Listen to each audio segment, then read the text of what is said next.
There's a question I want to answer when asked.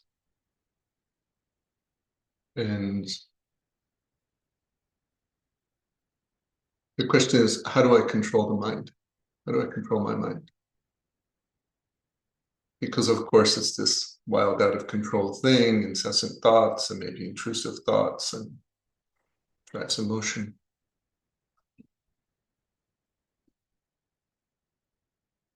And let's begin understanding that process by thinking, is this kind of a car where you have the steering wheel and it goes wherever you want it to, you press the gas, it slows down. Can you control it the way you control a car? And if it's like a car, is it like my dad's old 1970s pickup that had no power steering, and I was a little kid, I was like, oh, my muscle to try and get it to move sometimes, drive it around the farm. So is it hard to control? Or with the mind, is it like got power steering like all the cars today, and it's easy, I can do it with 2 fingers, right? So we think of controlling a car, and maybe it's hard to control manual steering. Or is the mind more like a horse? Do we think of controlling a horse? No, we think of taming a horse. Because as a human being, that horse is 5-10 times bigger. And it's muscle, and it will move you if it wants to move you. And it has a mind of its own, and it goes and reacts to things. And you don't control the horse if it doesn't want to be controlled. But if you work with the horse, you can tame the horse. From my point of view, the mind is more like a horse. And for some people, their mind is like a wild horse, and it's running, taking them wherever it goes. And so the first step in controlling the mind is to find a good model, a mental model. Am I trying to control a car? Am I trying to control something that behaves more like a horse? Okay, if it behaves more like a horse, then let's not try to control it. But let's work with it and try and tame it. What do I need to do with my mind that sometimes goes out of control? It can take me for rides, take me to thought trains, make me react in emotions. Let's use the right frame. So change the wording. I want to tame my mind.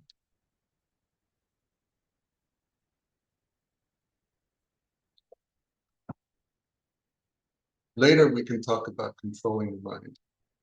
But in the beginning, when the thoughts are out of control, emotions are out of control from the mind, you have to work on taming.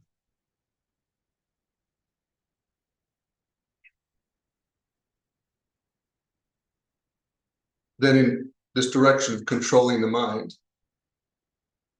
so the second part of this is when you try to control the mind, which is really, you want to tame the mind. How do you do that? Well, when you're taming a horse, you get it in the corral, you get it on a lead, and you don't get on the horse. You see people tame the horse. They have it in a corral, and they have it on a lead, and they run it around the corral until it gets tired. But they're standing in the center.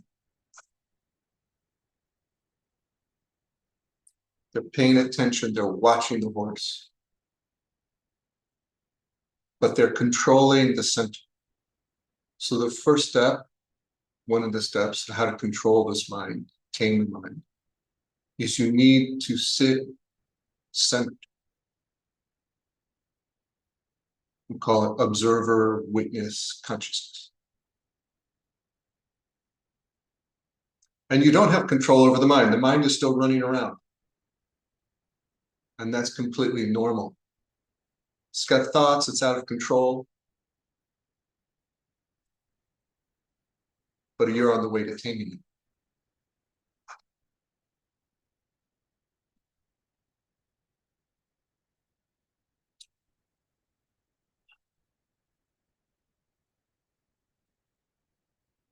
You question how to control the mind.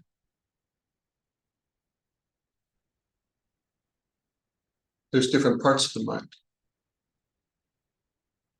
We already clarified that we're not really going in the direction trying to control the mind. We're trying to tame the mind like this, a wild, out of control horse.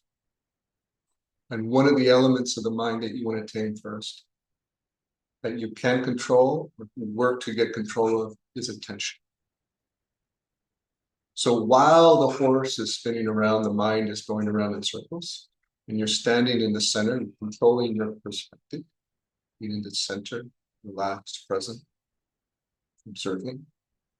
You hold your attention and you watch the mind. In this case, you watch the horse. You watch for its little signals, motions, takes, giveaways, reactions to little things. The mind is responding to you when you hold the center. It's reacting. It might become more reactive, angry that you're cut it on a tether, walking around getting it tired. Good. Stop. It's all right.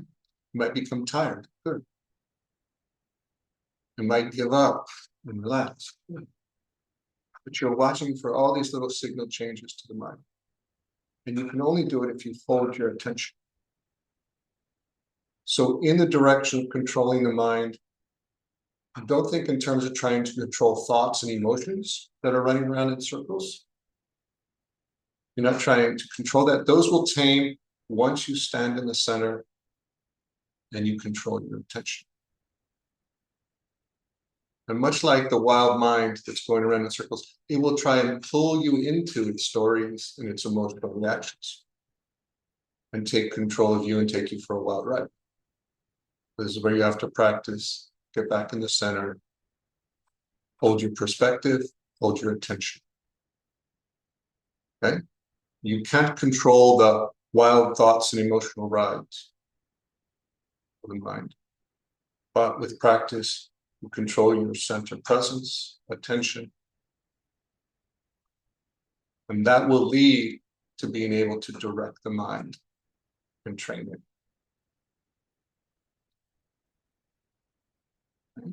And even then, years of practice. Even after years of practice trying to control the mind, what will happen? You'll find the mind is capable of all sorts of thinking thoughts. New experiences will come up and new thoughts will happen. This is what the mind does. It's always this creative, dream-making, storytelling mechanism. It's what it does. And it does it when you're awake and when you're sleeping. Okay? And you don't get to control this, just kind of this fertile piece of earth where everything sorts of grows out of it. Okay? It's like trying to control what grows in your garden. No, weeds and trees and bushes will sprout up all over the place out of a plot of land, and it'll become wild again. That's okay. What you can do is pull out the weeds you don't want and help nourish the things you want to grow. And so you're always caretaking your mind, keeping it clean, believing and giving faith to the dreams and stories you want to give faith to, and not feeding the ones that you don't want. So you're cultivating the different stories, choosing what to believe and not believe. Because here's one of the keys of controlling the mind. In these stories, you can't control what it gives you, but you can control which ones you believe and don't believe. And thereby you control which ones grow and which ones don't grow in your mind. Okay? So when it comes to controlling the mind, control your perspective, be the center observer watching, control your attention, then control your faith, what you believe and don't believe, that the mind is offering. Your mind, my mind, will continue to offer completely nonsensical things. I don't control that. It's a creative thing. It's giving me all sorts of ideas all the time. But I control my faith. Do I believe it or not believe it? And then in that way, I guide the direction my mind goes.